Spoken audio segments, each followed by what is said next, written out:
You're just a ragged farmer. How could you possibly stop this HOA? Margaret Vance spat right in my face as the pipeline pierced through my farmland. I said nothing, bought out the reservoir the entire area depended on, and locked down the water supply right in the middle of their grand opening celebration. Every smug face that once laughed at me is now dying of thirst in the arrogance they created for themselves. Don't forget, justice arrives when you have the guts to tighten the valve. So tell me, what state are you in? Does your HOA dare to cross the line like this? I remember that morning clearly, the roar of the excavators shaking the once peaceful stretch of land. As I stepped out of the cattle barn, my eyes locked onto the long, gleaming steel pipes being laid down by unfamiliar workers, each section stacked atop the next like brutal gash across the land I had sweated to build. The cattle scattered, dust billowed into the air, and in that moment I knew someone had decided my farm was just empty space, free to do with as they pleased. I moved quickly, voice tightening as I demanded to know what right they had to run a pipeline through my past. But the workers kept their heads down, avoiding my eyes, and from behind them a familiar figure appeared, walking slowly as if stepping onto a stage meant only for her. Margaret Vance, HOA president, is a woman with a cold smile and condescending eyes. She wore a light-colored suit, face radiating the smug confidence of someone who believed their power stood above the law. Margaret smirked, looked me up and down, and spoke with a voice full of arrogance. "This is a community infrastructure project. You have no right to stop it." Every word landed like a knife, deliberately pressing the inferiority she believed I embodied. I took a deep breath, steadying my hand from shaking with anger. This was my land. Every field, every blade of grass, every fence post had my name on paper. To her, it meant nothing more than a place to ram a crude pipeline through. I kept my voice even, asked if there was any legal document authorizing a pipeline across private property. Margaret curled her lip, glanced at the workers, and replied, "You should understand this place needs new infrastructure, and your so-called personal rights can't stand in the way of progress." That sentence set my blood on fire. She had just turned everything I worked for, an entire farm, into nothing more than trash in the path of development. I looked around and saw the tire tracks crushing my pasture, saw the metal stakes marking the path of the pipeline crisscrossing the land like a noose tightening around my neck. I took one more step, eyes locking onto Margaret's. "You know you're trespassing," I said, voice hardening. But instead of backing off, she let out a faint, defiant laugh, then answered in front of everyone, "You think your handful of cows matters more than hundreds of families in this community? Don't kid yourself. This isn't the kind of land some backward man can cling to forever." I felt a sharp pain in my chest, like the knife had twisted deeper. The way she referenced my skin color, the way she emphasized the word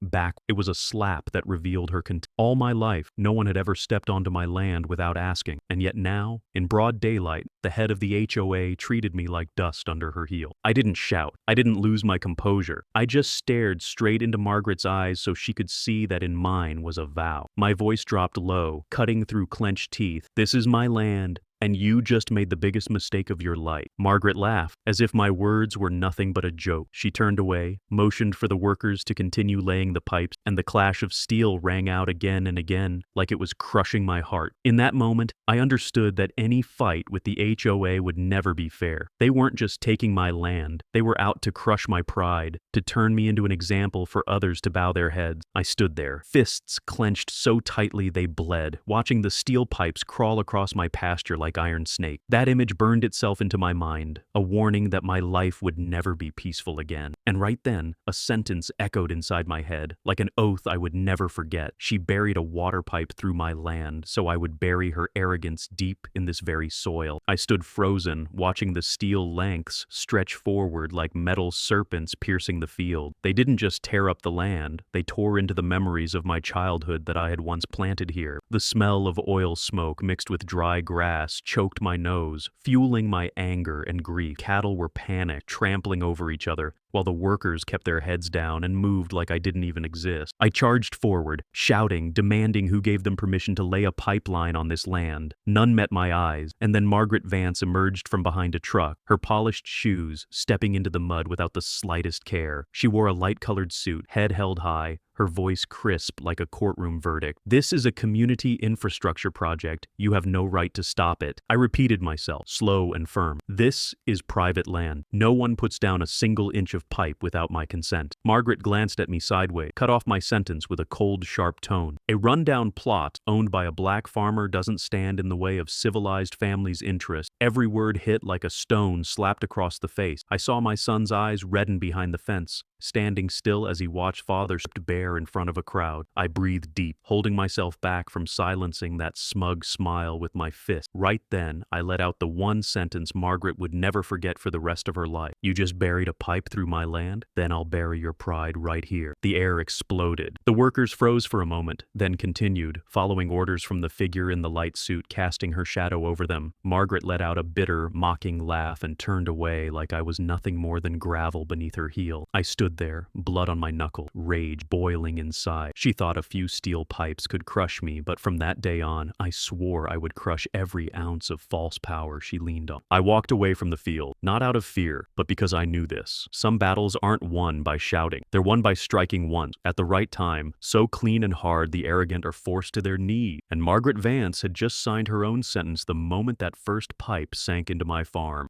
That afternoon, the community hall was packed. Chairs were lined up in neat rows. Ceiling fans spun wildly, but the heavy heat of summer wasn't nearly as suffocating as the tension hanging in the air. I walked in with my son, his eyes still red from the morning, but I wanted him to understand that no matter how deep the shame, we had to show up. On the wooden podium, Margaret Vance was already standing, holding a thick stack of documents in her hand, as if the entire room existed solely to be the stage she played the ruler. "There are people here who still haven't learned to adapt," Margaret said loudly, dragging her words on purpose, each one landing like a blade. Her hand lifted high, pointing straight at me and my son. "They brought the smell of farmland into this high-end community." The whole room stirred, a few mocking chuckles bursting out from the front rows. I could feel the stares scanning us, judgmental, sneering. Some shook their heads, others whispered among themselves, and all of it swelled into a wave of scorn crashing over the two of us. A silver-haired man near the door leaned toward his friend, voice loud enough for me to hear clearly. "Let this kind of poor folk in, and the property value." The words made my blood boil. I felt my son squeeze my hand tight, his fingers trembling. I turned to him and caught his eyes, fear and humiliation mixed in one look. He was only 16, yet here he was, standing in front of a crowd, listening to people spit on his father's dignity. I stayed silent, but the fire inside me raged. I wasn't the type to bow my head, but I also knew that shouting now would be like throwing rocks at a wall. I needed to listen, to remember, so that every insult hurled today would become fuel for the day I tear down the throne Margaret sat on. Margaret continued, her voice sharp like a hammer striking iron. "The board has received multiple complaints. Engine noise from tractors, the smell from cattle, an unsuitable habit. I must remind everyone that this is a civilized community, not a place for outdated rural lifestyles to cause disruption." Some people clapped, others nodded slightly. I knew not all of them agreed, but most stayed silent out of fear. I looked around and saw eyes darting away, hesitation flashing and quickly extinguished by the worry that the HOA would punish anyone who dared to speak. I stood up. The room went quiet. "You're talking about me, aren't you?" My voice was low but loud enough to reach the back of the hall. Margaret smirked, her lips curling into a fake smile. She looked down at her stack of papers, then raised her eyes, cold as ice. "If the shoe fit, wear it." I didn't name anyone. Her words hit like a slap. I heard my son let out a quiet sob beside me. I placed my hand on his shoulder, squeezed it gently, just to let him know his father was still standing. I turned back to Margaret, and this time, I didn't look away. "You're not saying these things to protect the community. You're saying them to humiliate a family. I'll take the shame, but I promise, no one in this room will forget today." Margaret squinted, as if entertained by my defiance. She replied, her voice dripping with mockery, "You've just proven you don't belong here. A community like this needs standard, not delusional people." A few more scoffed, whispers stirring again. I saw my son's face flush red, saw him trying to swallow his anger, but his small hand was still trembling. I had never seen him look at me like that before, his eyes full of hope and despair at once. He needed reassurance, needed to know his father wasn't broken. I took a deep breath and stood tall. "Do you really believe power can hide the truth? You may humiliate me today, but you've just opened the door door to your own downfall. The air thickened with tension. Margaret didn't back down. She even laughed, a crisp, sharp laugh like I was a cheap source of entertainment. You're threatening me in front of the whole community? You just showed everyone why we can't live among someone as crude as you. She waved her hand, signaling her secretary to keep recording. Everything went on as if my words meant nothing, as if I were a ghost in that hall. But I knew better. Every pair of eyes was watching, even the silent. They had just witnessed Margaret expose her own authoritarian nature. My son gripped my hand tighter, whispered just loud enough for me to hear, "Dad, don't give up." Just 4 words, but they poured fuel on the fire inside me. I sat down quietly, said nothing more. I let the sneers and whispers etch themselves into my memory. I knew I needed them, needed this feeling of humiliation to forge into a weapon for the day I struck back. When the meeting ended, I stepped outside into the blistering sun. My son walked beside me, his hand still holding mine, gripping firmly. I said nothing, just let each step hit the ground hard, every footfall driving another vow into the dirt. Margaret Vance had just shamed me in front of the community, and she would choke on that shame when I return it 100-fold. The heat of the sun didn't drain me. It was the fire in my chest that burned the hottest. I would not let this insult fade into silence. It would be the spark, flame that roared when Margaret fell from her throne in front of the same people who clapped for her today. 1 week after the meeting, I started receiving thick envelopes stuffed into the mailbox at my front gate. The first one claimed my fence was deteriorating and demanded it be replaced within 30 days, along with a $200 fine. Frowned, looking at the wooden fence I had repaired earlier this year, still sturdy enough to hold the cattle. The next day brought another envelope, this time citing overgrown grass in the yard with a $100 penalty. I remembered mowing less than 2 weeks ago. Before I could finish being angry, third notice appeared. The cattle barn was said to emit an unpleasant odor, allegedly disturbing the residents' lives. Each piece of paper hit like a hammer, arriving in a steady rhythm, as if part of a deliberate campaign. I gathered all the violation letters and laid them out on the kitchen table. My son looked at them, his face going pale. He whispered, "What are they trying to do to you, Dad?" I pressed my lips tight, not wanting him to see the fury in my eyes, but the corners of my mouth twitched uncontrollably. This wasn't a coincidence anymore. This was Margaret's doing, and I knew she was tightening the vice, one step at a time. One afternoon, as I was leading the cattle back to the barn, a sleek car pulled up right in front of the gate. Margaret stepped out without a greeting, without even glancing around. She crossed her arms and let her eyes place. She was taking inventory of spoils. Her voice was calm, so sarcasm. "The HOA fee too much for you? Maybe this isn't the place for you." I wiped the sweat from my brow and stood upright, locking eyes with her. "You've sent 5 violation notices in a single week. Are you trying to drive me out?" Margaret curled her lip into a smug grin, nodding slightly as if I'd just confirmed the very truth she was waiting to hear. "This community has standards. If you can't meet them, perhaps it's time to reconsider. We're not stopping anyone, but we're not waiting for anyone either." I heard every word, blood pounding in my "Your standard, what are they? Punish those you don't like and protect the ones who bow and obey?" I asked, my voice dropping low and heavy. Margaret, that same cold smile, stepped back half a pace and added, "You call it unfair. I call it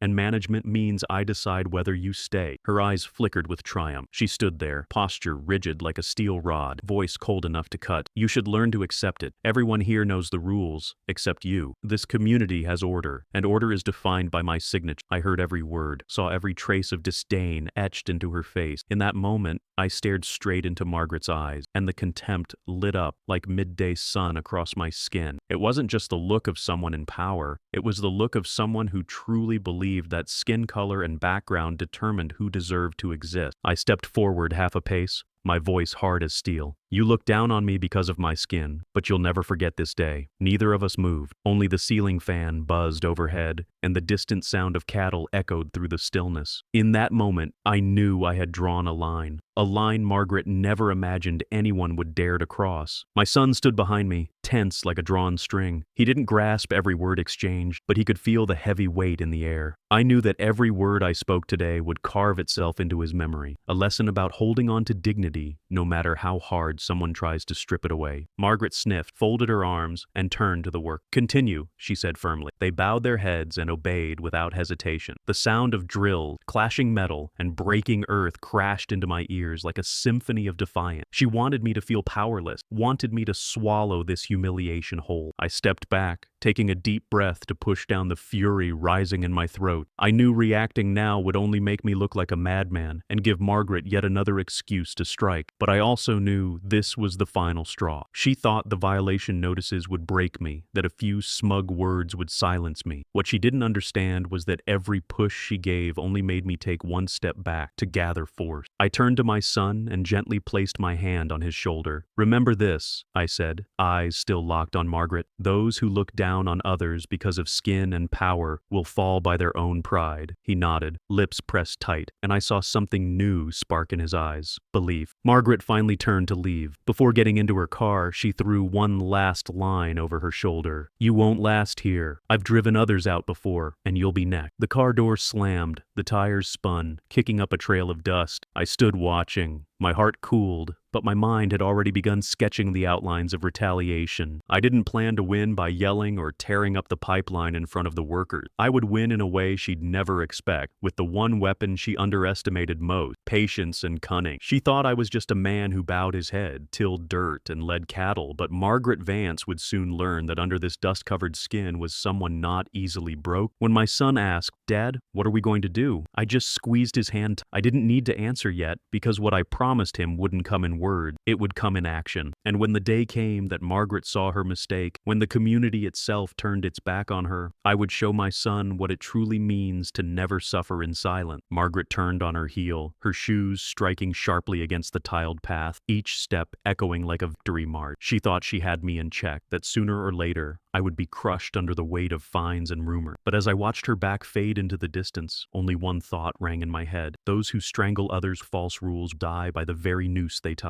That night, as I counted the money in the safe to see if I could still cover the mounting fines, I realized Margaret didn't just want to drain my wallet. She wanted to drain my pride, force me to sell the house, and drive me out of the place in disgrace. I sat in silence, clutching the violation letters, and whispered like a vow: "She thinks she can crush me with paperwork, but soon she'll know what it feels like to truly be suffocated." My son looked over at me. He didn't need to hear the words, but he saw the fire burning in his father's eye. That night, I didn't sleep. I sat for hours in the dark, thinking through every move Margaret had made, and I made a silent promise. The day she laughed at me in that hall would be the day she bowed her head before this community. If you were me, would you stay silent to keep the peace, or strike back, no matter the cost? I no longer had the patience to sit around waiting for another violation letter to be stuffed into the mailbox each morning. Instead, I decided to follow the steel pipeline they had so brazenly laid across my land. The metal segments connected in a clean, unbroken line, cutting through the fields, snaking over dry hills, and disappearing into the distance. I walked for hours, the sun burning into my shoulders, but I didn't stop. I needed to know where the water they were so greedy for, greedy enough to ignore my ownership, was really coming from. When I reached the point where the pipeline crossed a federal road, I saw it continue over a sandy ridge, curve around a small patch of forest, and then descend into a vast open lake. I stood there, stunned and seething. All of the HOA's arrogance, turned out, clung to the flow of water coming from this very lake. Thought hit me like light. If I controlled this place, then Margaret's proud project would be nothing more than a snake with its head cut off. I drove around the area, looking for signs, and what froze me in place was a line printed in red: "Property for sale. Contact direct." The lake, it turned out, belonged to a struggling private company. I drove into a nearby town, stopped at a cafe, and asked a few locals. An older man sipping coffee finally said, "The company that owns that lake is drowning in debt. They can't afford to keep it up. Everyone's known for months they're desperate to sell and cut their loss." I sat there frozen, mind racing. A vast reservoir, the very source the entire community relied on, was being listed like an abandoned patch of land. Margaret surely didn't know. If she had, she would have thrown on that bright suit of hers and rushed fight for it by now. I drew a deep breath. For the first time in months of humiliation, felt like I was holding a real card. I went home, opened my laptop, and dug deeper. Sure enough, the lake was owned by a small construction firm that had defaulted on its loan. The bank had seized the asset and was now forcing sale. The listing price was shockingly low, far below market value, because no one wanted the burden of a neglected reservoir. They saw a liability. I saw an opportunity. That night, I sat at the table, the HOA's unopened violation letters still stacked beside me. My son walked in, placed his hand on my shoulder, and stayed silent. He didn't ask, but I knew his eyes were waiting for my next move. I turned the screen toward him and pointed at the image of the lake. "This is where the pipeline's water begins, and your father is about to do something she never saw coming." His eyes widened, then slowly curled into a smile. For the first time in days of humiliation, I saw a spark of belief in my son's eyes. I knew I wasn't doing this just for myself. I was doing it to show him that no one gets to trample his father without paying the price. I leaned back in my chair, calculating every move. I wasn't about to rush in and buy it immediately. If Margaret caught a whiff, she'd find a way to squeeze herself into the deal. I needed discretion, needed to be sure that every dollar I spent would strike her at the exact right moment. From that second on, I knew the game had changed. From being cornered by violation notices, I had just found the key that could blow the door to victory wide open. I shut the laptop and gripped my son's hand. They look down on us because they think we're beneath them. But when the water running through their pipes belongs to your father, they'll learn what it really means to be strangled. He nodded, eyes glowing. I felt a bit of the weight lifted from my chest, but at the same time, fire in me burned hotter than ever. Tomorrow, I will begin preparing. Margaret thought I was a man who'd swallow humiliation quietly, but she would soon learn that some battles don't need fists or knives. Just one well-timed twist of a valve is enough to bring her entire fake empire crashing down. I sat in my old pickup truck, crimson sunset bleeding across the still surface of the lake. The croaking of frogs near the shore mixed with the hum of distant traffic, but in my head, there was only one number spinning round and round, the lake's price compared to the cash I could scrape together. I mentally added up everything, from savings to the value of my cattle, even the side plot I could mortgage. If I owned this lake, I'd own the HOA's life. Margaret thought laying a pipeline through my farm was a clever move. She had just exposed fatal weakness. I stared at the urgent sale sign hanging crookedly by the dirt path leading to the management shed. My mind lit up, sharp and clear, like lightning cracking across the sky. "You ran your pipeline through my land? I'll take the water you breathe every day." The thought froze me in place, my chest rising and falling like I'd just surfaced from deep underwater. My son sat in the passenger seat, staring at the lake with wide eyes. He spoke softly, voice still shaking. "Dad, can we really do this?" I turned to him, laid a hand on his shoulder, and didn't blink. "Son, when they try to stomp on our backs, we show them we know how to stand tall." I started the engine and turned the truck around. The bumpy road beneath the tires reminded me that every step forward would be rough, but steady. I pictured Margaret in her bright suit, standing in the community hall, spitting out words of scorn. I remembered the snicker, the looks that treated my son and me like stains in their neighborhood. All of it was fuel now, burning hotter than ever in my chest. That night, I opened my laptop and searched the ownership records for the lake. Just a few clicks in, and the company's downfall was clear. Piled up debt, aggressive bank, assets being liquidated. They were trying to sell the lake like it was dead weight. But to me, it was the key. I saved every piece of information I found, then called up an old friend who once worked at a local bank. After a few friendly greetings, he confirmed it. "Yeah, they're bleeding out. They just want out fast. If you've got cash, they'll say yes immediately." I shut the laptop, leaned back in my chair, and closed my eyes to think. After all these years working with land and livestock, I had never imagined the day would come when I'd be weighing a deal this big. But life has moments that demand you jump in. Otherwise, you'll spend the rest of your days beneath someone else's heel. The next morning, I returned to the lake, this time alone. I needed to make sure that what I felt yesterday wasn't just a mirage. Standing at the edge, I watched the small waves slap against the rock, and through the wind brushing the trees, I could almost hear Margaret's mocking laugh echoing back at me. Clenched both fists, vowing that one day soon she would stand before the community with dry lip and no answers for why the grand pipeline she built had no water to flow. On the way home, I stopped by a hardware store and picked up a few thick notebooks. I needed to outline the plan step by step, without missing a single detail. I would need to raise capital, find a lawyer to ensure the deal was airtight, and most importantly, keep everything absolutely secret. If Margaret got wind of it, she'd swoop in like a vulture and try to snatch it all away.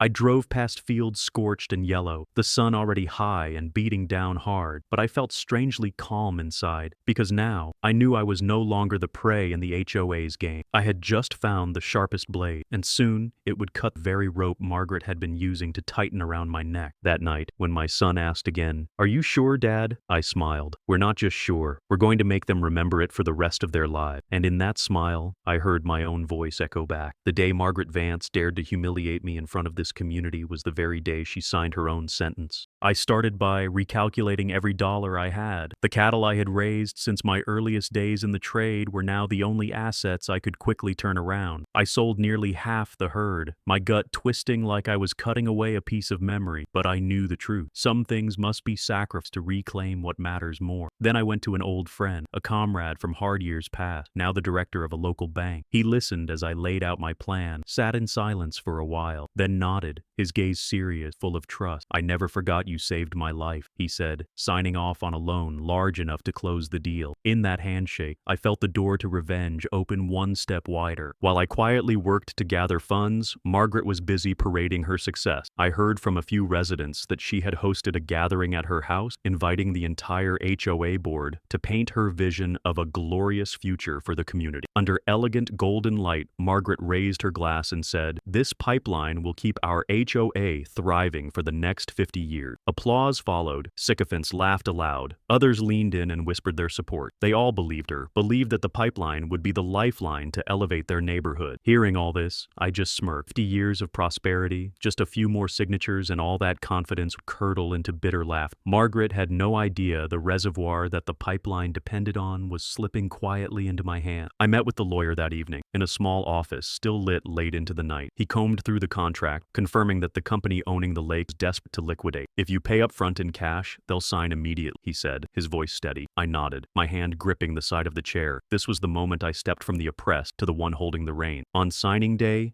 I didn't go alone. I brought my son so he could witness it for himself. I walked into the lawyer's modest office, yellow light falling across a worn wooden table, the scent of old paper mixing with stale coffee. In front of me sat the contract transferring ownership of the reservoir. The printed word, the clear numbers, were like a blade already sharpened, waiting for me to pick it up. Across from me sat the seller's representative, his face tired, eyes sunken from too many sleepless nights. He just wanted out, to unburden himself of an asset draining his company by the day. I read every line, my hand trembling, not from fear, but from knowing this moment would change everything. Every violation letter, every condescending glance, every word of contempt surged through my memory. Every comma on this contract was a knife I was about to return to Margaret Vance. I pressed the pen to the page, blue ink spilling in a single deliberate stroke. The scratch of the pen sounded like a door closing behind Margaret, and she didn't even know it. As I set the pen down, I looked up and drew a long, steady breath. I was now the official owner of the reservoir, the entire pipeline the HOA boasted about. The water system Margaret used as her symbol of power from this moment on flowed through my hand. I didn't say much. I simply smiled, slipped the contract into my briefcase, and walked out of the room. Outside, the sun had dipped below the horizon, darkness had settled in,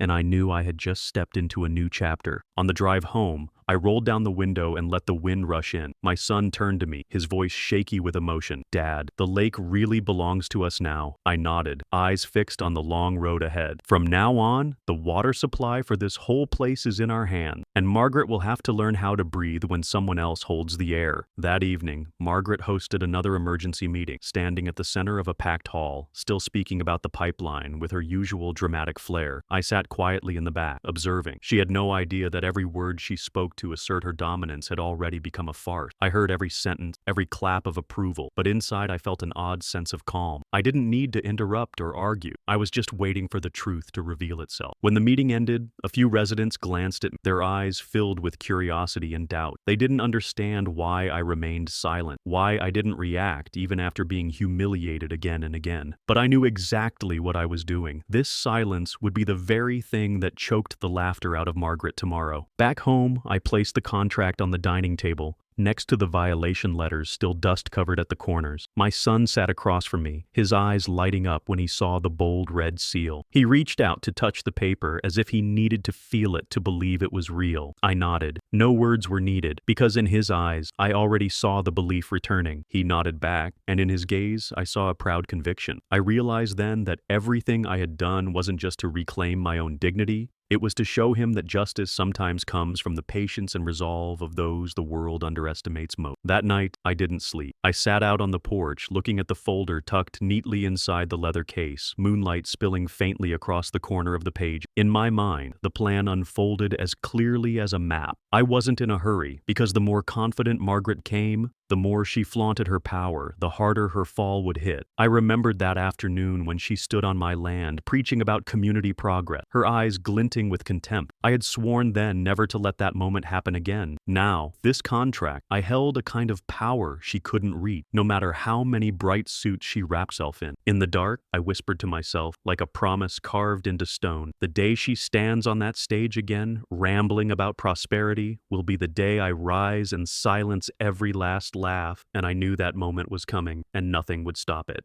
The day the HOA called historic came faster than I expected. By early morning, they had set up a tent on the wide lawn right in front of the newly installed pipeline site. Small flags were strung everywhere. Soft music played from speakers, tables and chairs lined up neatly, wine and food laid out. On the surface, it all looked vibrant and grand, but to me, it was nothing more than a shallow performance by those blind enough to believe power lies in a few feet of steel pipe. I didn't mix emotion with fact because I knew that today, every ounce of Margaret's pride would come crashing down. The crowd kept growing, from local residents to the guests Margaret had invited to flaunt her achievement. I heard people murmuring, some saying the pipeline would skyrocket property value, others proudly declaring that their neighborhood now had the most advanced infrastructure. What they didn't know was that the water running through that pipeline no longer belonged to the HOA, it belonged to me. Then Margaret took the stage, her gleaming suit brighter than the sun itself. She held the microphone, red lips curling into a smile, voice lofty and grand. Today, we witness a turning point for this community. This pipeline will ensure prosperity for our families, for our children and grandchildren, for decades to come. Applause erupted, glasses raised, sycophants cheered. I sat at the very back, watching it all unfold with calm detachment. As Margaret raised her glass, her grin triumphant like she'd secured some eternal victory, I stood. Every eye turned to me. I walked forward, holding the polished valve key I had brought with me. I didn't rush. My steps were steady, so she could see I was no longer the man being pushed around. When I reached center stage, I said clearly, "Sorry, this party's over." A wave of murmurs rippled across the outdoor crowd. The clapping stopped. Drinks paused midair. Margaret's brow furrowed, her microphone trembling in her hand. But before she could speak, I bent down, fitted the key into the main valve right beside the podium. I turned it hard. The shriek of grinding metal echoed, followed by a chilling silence. The decorative fountains set up for the water display sputtered a few brief jets, then ran dry. Crowds stared, jaws dropped, mouths moving without sound. Children ran to the fountain, twisting the taps with all their strength, but nothing came out. Only the hiss of empty pipe. No one could believe what they were seeing. Margaret shouted, her voice cracking, "You have no right!" She trembled as she stepped down from the stage, storming toward me with fury in her eye. I turned to face her direct, calm, and right?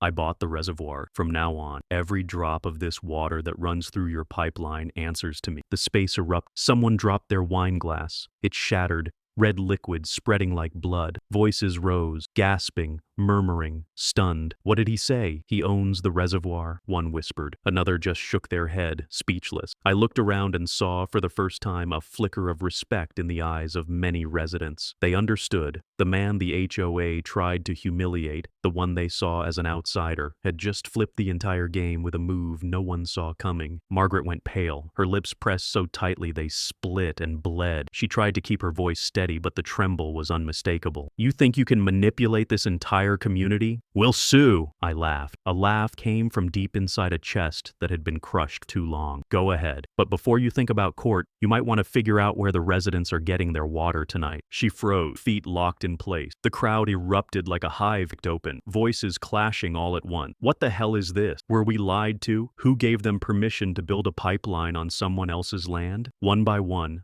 eyes began turning toward Margaret, the woman once praised as the guardian of community value. Now those same eyes were sharp as blades, filled with suspicion and anger. I stood tall and let the truth speak for itself. I didn't need to shout. I didn't need another word. My actions had said enough. The pipeline Margaret was so proud of, the grand opening she framed as a celebration of power, had collapsed into a ridiculous charade. I let the crowd feel the hole they'd been led into, let them realize how one woman's vanity, wrapped in a bright suit, had made the entire community a punchline. My son walked toward me from across the field, eyes glowing. He didn't say a word, but the slight nod he gave was all I needed. He had seen his father stand firm, farm. He had witnessed the day the one who humiliated his family tasted Margaret stumbled, her microphone clattering to the ground with a harsh, ringing thud. She gripped the podium, staring at me as if begging that this was all just a nightmare. This was real, and there was no waking up. I turned to the crowd, my voice clear. I never wanted war, but I won't let anyone build a pipeline across my land and expect me to stay silent. From this day on, remember, this water flows through the hands of the man you once left. The entire outdoor venue fell silent a few seconds, then whispers returned. One person clapped, hesitant, firm. Then more joined in, building into a wave of applause. Not everyone agreed, but they understood one thing clearly now. The truth no longer belonged to Margaret. I slipped the valve key into my pocket and walked away from the stage. I heard Margaret screaming behind me, heard the crowd murmuring in outrage, but I didn't stop. I had done what needed to be done, and now she would face the consequences. If you had seen it, would you have felt satisfaction?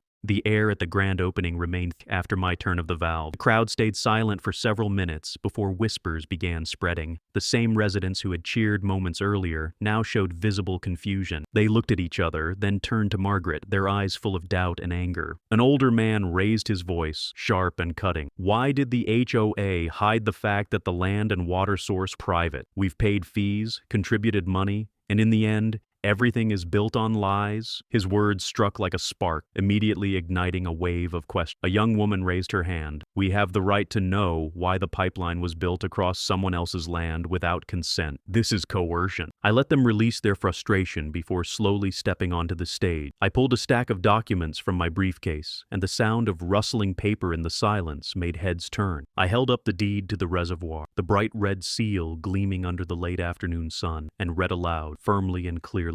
According to this legal document, all rights to use and manage the reservoir belong to me. From the date of signing until the end of the contractual, the water from this reservoir no longer belongs to any organization or individual other than myself. The crowd erupted. Faces that were once unsure now froze in disbelief. They had heard it, plain and legal. Not just word, black ink on white paper. I closed the file and looked Margaret in the eye. Her hands trembled, her face pale, but she clung to her pride, speaking with a voice already broken. You think that piece of paper makes you the one in charge here? The HOA still holds regulatory power. We'll take you to court. I didn't flinch. I didn't back away. I met her gaze and spoke, my voice sharp as steel. You can try, but remember, every drop of water flowing through those pipes now passes through me. I don't need to convince anyone. The law is already on my side, and more importantly, the people here have the right to know how long you've been lying to them. The whispers had now become a storm of outrage. Someone shouted, "So we've been paying fees for years just to be fed lies?" An elderly woman leaning on a cane growled, "I've lived here 30 years. I've never seen disgrace like this." Margaret stepped back, her eyes darting around for support, but the very people who had cheered her now avoided her gaze. I spoke one more time, not to humiliate, but to state the truth. She built the image of a thriving HOA, but it was nothing more than a cloak hiding her personal ambition. She wanted to monopolize the water supply, to turn this entire community into her hostage. But that plan collapsed. Today, right here, in front of all of you. Margaret screamed, her voice choking. "You're slandering me. Everything I did was for the good of this community." But no one believed her anymore. A young woman stood up sharply. "If it was for the community, why didn't you tell us the pipeline crossed private land? Why didn't you say the reservoir was up for sale? Why was everything hidden from us?" The questions came like lashes, each one forcing Margaret to retreat another. I took a deep breath, then delivered my final line loud enough for the entire hall to hear. "I don't need recognition. I only need to protect man, protect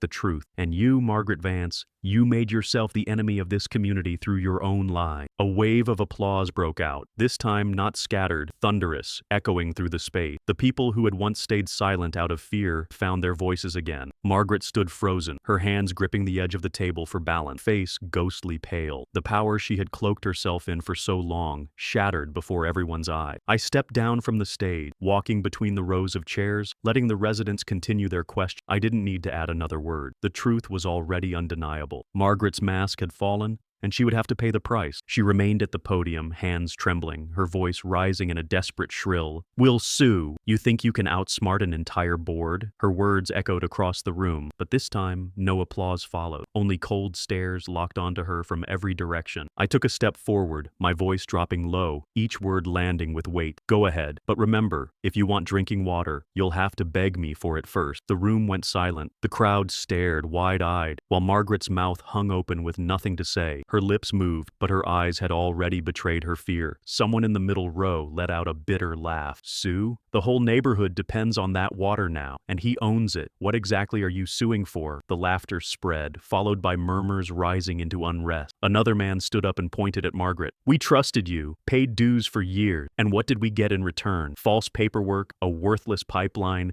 and now this public humiliation. Margaret staggered, trying to recover with a shrill plea. This is a setup. He tricked us. We can't let someone like him control our whole community. But the crowd had stopped listening. Faces turned away. Heads shook in disappointment, one after another. I knew then her authority had collapsed, right here, in this exact moment. I raised the folder high one last time, making sure everyone could see the red seal of ownership. I don't need to control anyone. I just need to protect what's mine. And the truth is already on my side. If you feel betrayed, ask your HOA president. The murmurs returned, this time laced with clear boo. A young man growled, we've been exploited far too long. Look at her. Credibility does she have left? An elderly woman shook her head, rose from her seat with a cane, her voice trembling but firm. That's enough. A leader who lies to her own people doesn't deserve to lead. Margaret threw up her hand, ready to shout again, but the microphone slipped from her grasp and hit the ground with a dry, cracking thud that made her flint. The crowd immediately surged forward, no longer a scattered chorus of questions but a rising wave of fury. Accusations rang out. You made us pay outrageous fees. You hid critical information. You acted like you were above the law. I stood still, not stepping in. I let the community witness the true face of the person they once feared. Every word they shouted, every finger pointed at Margaret, was a blade slicing through the false authority she had worn for so long. Margaret tried to retreat, her eyes darting, searching for allies. But the very people who once sat beside her on the board now avoided her gaze, suddenly busy with papers or staring down at the floor. She was abandoned on the same wooden stage that had once been her throne. I tilted my head, letting the bitter silence close in around her. Then I spoke my final line, voice low but cutting through the entire room. Today, I didn't take credibility away. Buried it yourself with your arrogance and your lie. A burst of applause broke out from the corner of the room. First scattered, then spreading fast. Hands clapped in steady rhythm, the sound sharp and final like a verdict. Margaret collapsed to her knees, face twisted, makeup streaked by sweat and tears. The entire hall watched in silence, unmoved, because everyone knew she had earned the downfall now crashing down on her. I turned my back, stepped down from the stage, and left floor to the crowd. I had nothing more to say. The truth was out. The community was awake, and Margaret Vance had been exposed for who she really was. Just one day after the so-called inauguration turned into a farce, Margaret began spreading rumors everywhere. She went door to door, knocking, trying to salvage support. Her voice was theatrical, each word drawn out like a seasoned actor. He's greedy. He wants to strangle this community. He'll turn the water supply into a bargaining chip, a tool to punish innocent people. She even had flyers printed, scattered across doorsteps, filled with venomous words. To the easily swayed, it might have worked, but most residents seen the truth with their own eye, and they began to recognize the desperation behind her every move. I stayed silent for 2 days, watching, letting Margaret expose her own panic. On the third day, I decided it was time to speak. I didn't host a big meeting or stand on any stage. I chose to stand right in the middle of the local marketplace, where most residents came and went. I raised my voice clearly so everyone could hear. I didn't shut off water to the people. I shut it off to the HOA, the corrupt power structure that's drained you for years. The water is still here, the lake is still full, but I won't let a small group use it to control the rest of us. The crowd paused. Some nodded. Others huddled together, whispering. A woman raised her hand and asked, "What about us? Will we have to pay more just to get water?" I answered immediately, "I've never once considered getting rich off someone else's thirst. Everything I've done is to remind you that no one stands above the law. If I were truly greedy, I'd have made demands that day instead of exposing the truth in front of everyone." A young man jumped in, "But Margaret said you plan to use the water to get revenge." I looked him straight in the eyes and said clearly, "Revenge. If stopping an illegal pipeline and unmasking a liar counts as revenge, then fine. I accept. But remember, I never shut off your water. I shut down the hand trying to turn it into a political weapon." As my words ended, a few claps rang out. First sparse, then louder, until the whole marketplace echoed. People began sharing stories about suspicious fees, about HOA decisions made in shadows, things they once felt afraid to speak aloud. I knew then the tide had turned, and Margaret wouldn't have the strength to withstand it. In the days that followed, the change was clear. When Margaret passed by, polite greetings vanished, replaced with cold stares. Some even turned away, pretending not to see her. At the next HOA meeting, she entered tense, her light-colored suit still pristine, But the admiring eyes were gone. The seats that once surrounded her were left empty. A deliberate distance carved out. I was there too. When she began her usual drawn-out speech, a man cut in. "Before you continue, we want to know why you hid the fact that the pipeline runs private land." Another voice followed. "And why the reservoir belongs to someone else while we worked in the dark." The questions came fast, one after another, and Margaret fumbled. She tried to keep her voice firm. "Everything I did was for the good of the community." I stood up. No need to shout. Just calmly said, "If this was truly for the good of the community, then why didn't you share the information from the beginning?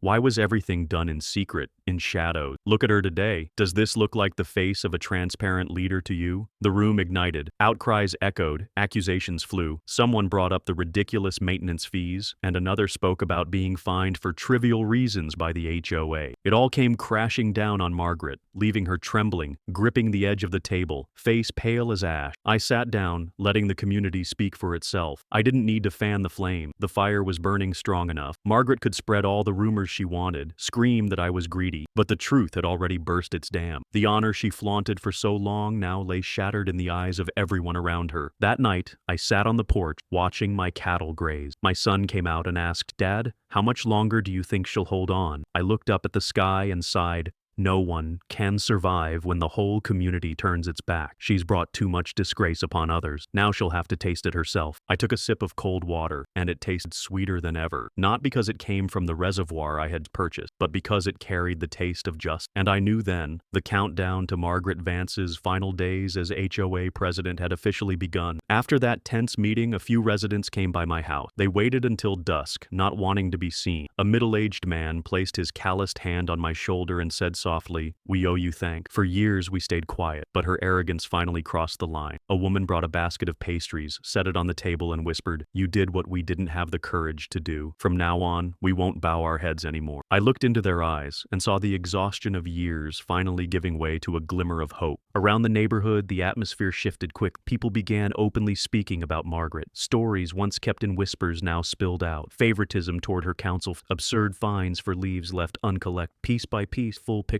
emerged, and everyone saw it. Margaret had never acted for the community. She acted for herself. I heard someone say that when Margaret walked into the supermarket, those who once greeted her warmly now turned away. Someone muttered bitterly behind her back, "The HOA queen is just a shadow now." Margaret heard it clearly. Her face stiffened, but she still walked tall, pretending nothing had changed. Yet the cold stares from residents were the heaviest judgment. No one believed her words anymore. No one saw her as the keeper of the rule. One afternoon, I saw Margaret walking past my farm. She paused for a moment, looking at the pipelines that cut across my field, but there was no longer fire in her eyes, only a hollow exhaustion. She knew well that the power she clung to through threats and scorn had slipped from her grasp. From the queen of the HOA, Margaret had become a farce in the eyes of those who once praised her. That bright-colored suit no longer dazzled anyone. It now looked like nothing more than a tattered veil, failing to hide the truth. She had lost all credibility, and there was no way to get it back. It didn't take long before the residents of the neighborhood called for an emergency meeting. Notices were posted at the gates, passed hand to hand. No one wanted to miss it. On the day of the meeting, the hall was packed, a stark contrast to the sparse attendance at Margaret's usual solo performances. The air was heavy, every person carrying the weight of years of pent-up frustration. When Margaret walked in,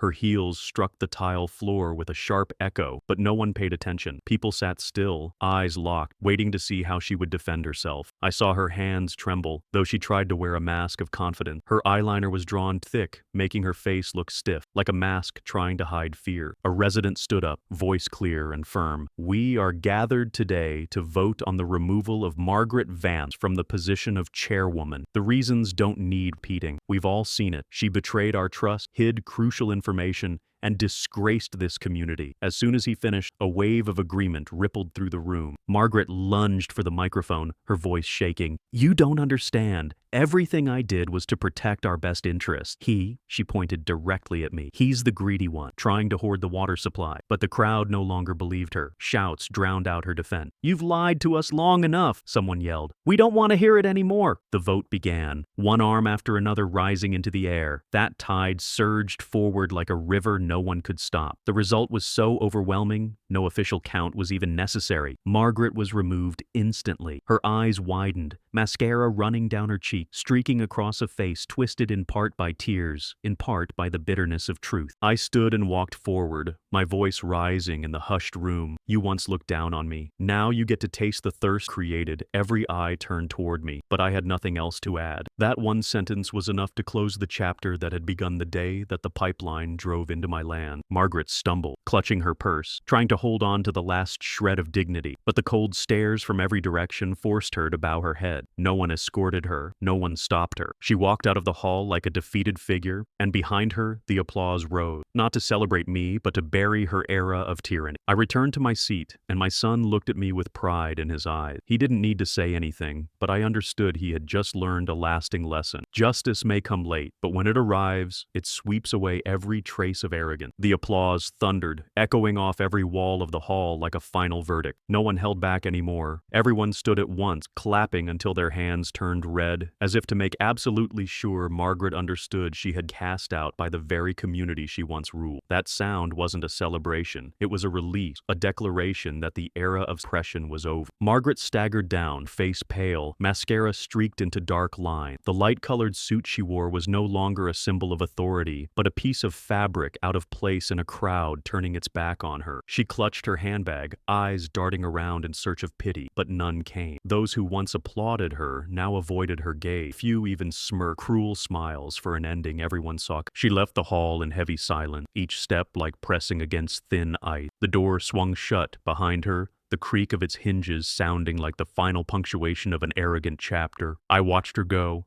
not with glee, but with a deep sense of calm. Every insult, every fine, every sneer had been returned, not with violence, but with the collect voice of the people. My son turned to me and gently squeezed my hand. His eyes burned with pride, but also carried a trace of disbelief, as if still trying to grasp what he'd just witnessed. He whispered, "Dad, is it really over?" I nodded, answering slowly, "One part is, but what matters more is that they now understand. No one stands above the law, not even Margaret Vance." Inside the hall, the meeting continued, but it was no longer the monologue of a tyrant. People began discussing how to restructure the HOA, how to ensure transparency, and how to make sure every dollar in fees would be spent as intended. I sat in silence, listening, a weight lifted from my chest. This was what I had waited for, a community reclaiming its voice, rediscovering its collective strength. I left the hall as the evening sun poured gold across the road. My son walked beside me, his steps steadier than ever. I knew he'd never forget this day, not because his father won, but because he had seen with his own eyes an arrogant figure forced to bow. What kind of ending do you think someone who abuses power truly deserves? The next day I returned to the reservoir and stood before the cold metal valve. I placed my hand on it, slowly turning it to release the flow of water. A screech rang out, then shifted into the familiar roar as water began rushing back through the pipes. But this time, it wasn't water monopolized by an arrogant board. It was water regulated by fairness and transparency. I had asked my lawyer to draft a clear document. Every household could access the water for a minimal maintenance, all costs made public with no room left privilege or secrecy. As the water surged through the pipes, I felt a wave of calm rise within me. It wasn't just water, it was the symbol of justice being returned to its right. People no longer had to fear HOA turning water into a weapon, no longer had to endure baseless fines. I had turned a scheme of oppression into a lesson for all. I turned to my son and saw him standing silent, watching the stream of water, admiration glowing in his eye. I placed a hand on his shoulder and said firmly, "Never bow to those who believe they're above the law." He nodded, lips pressed tight, as if etching each word into memory. I knew the lesson would stay with him for life, that one day, when someone tried to make him bend, he'd remember the sight of his father standing tall in the face of arrogance. In the days that followed, residents came to see me, many bringing bottles and cups of water as a gesture of thanks. An elderly woman, eyes glistening, said, "I never thought we'd see the day when we could use water without fearing someone's punishment." I smiled and replied, "Water belongs to everyone, not to a few who use it to control the rest." News of the incident spread, and other neighborhoods began to talk, even referencing it in their own meeting. They didn't just mention the fall of an HOA, they spoke of a farmer once scorned who used intelligence and resilience to turn the tide. I didn't take pride in myself alone, felt joy knowing this story would inspire other communities, that no one has to live under forever. I sat with my son on the porch, port, looking out over the fields bathed in sunset. A cool breeze carried the distant sound of cattle calling. He asked, "Dad, is it really over now?" I gazed ahead and answered softly, "It's over for the arrogant one, but it's just the beginning for this community. Justice isn't about a single win. It's the courage to make sure no one repeats the same mistake." My son leaned his head against my shoulder. He asked nothing more, but I could tell he understood. I closed my eyes, breathing deeply, letting the sound of water rushing through the pipes echo like a quiet melody. It was proof I had kept my vow, had turned humiliation into a fair victory. Deep down, I knew Margaret Vance would fade from this place like a stain carried off by the wind. What would remain was belief. Belief that justice, no matter how late it arrives, always finds its way back to where it belongs. I sat again on the port, where the last rays of sunlight were fading, letting my mind settle after everything that had happened. In front of me stretched field, still bearing the tracks of digging machines, the steel pipes running across like scars not yet healed. I reflected on it. False power will dry up like those pipes, because it never has a true foundation. People can impose, they can slander, they can push others to the brink, but one day, power built on contempt and will rot away. Justice is different, flows endlessly like a river from the highlands, sometimes slow, sometimes raging, but never ceasing. I thought back to the moment Margaret screamed in desperation, "You have no right!" She didn't know the power she clung to was just a shell. The power I held didn't need to be granted, it came from resolve and from holding the truth. The day she shouted, "You can't," was the day she learned that some ordinary people, seemingly small and insignificant, are willing to do the unthinkable. I told my son that story as we sat by the fire. He listened in silence, eyes glowing. "You showed me," he said, "that sometimes enduring in silence isn't weak. It's the beginning of a counterattack." I nodded, smiled, and looked into those clear eyes. I wanted him to remember today's lesson, not to hold a grudge, but to preserve his dignity whenever life tries to break it. In the days that followed, I saw clear changes in the community. People started discussing openly at meetings, no longer afraid of being silent. They retold my story as a warning. Never underestimate one person, because one right move can shift the entire game. Every time I heard that, I felt a quiet relief. Not pride, but the comfort of knowing the community had found its voice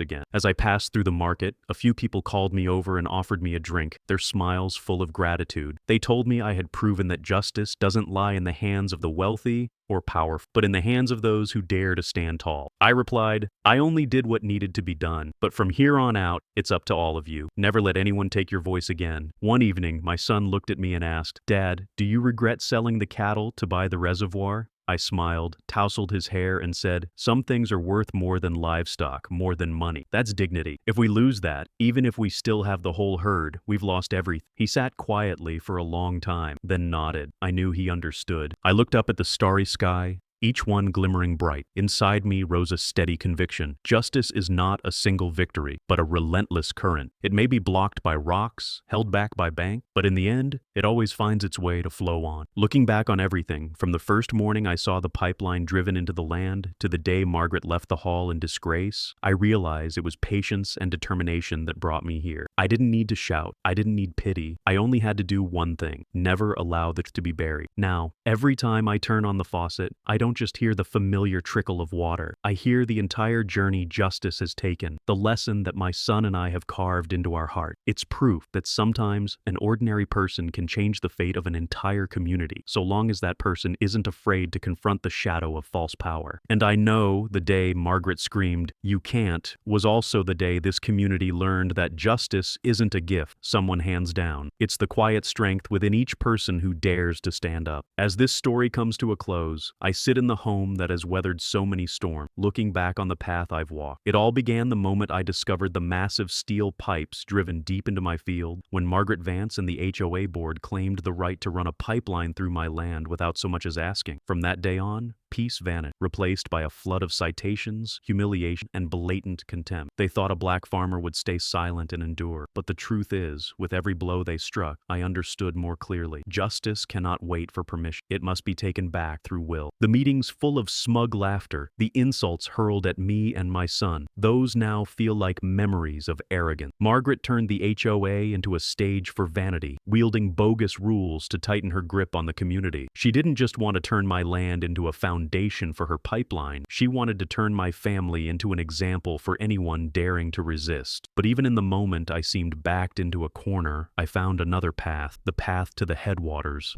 That discovery changed everything.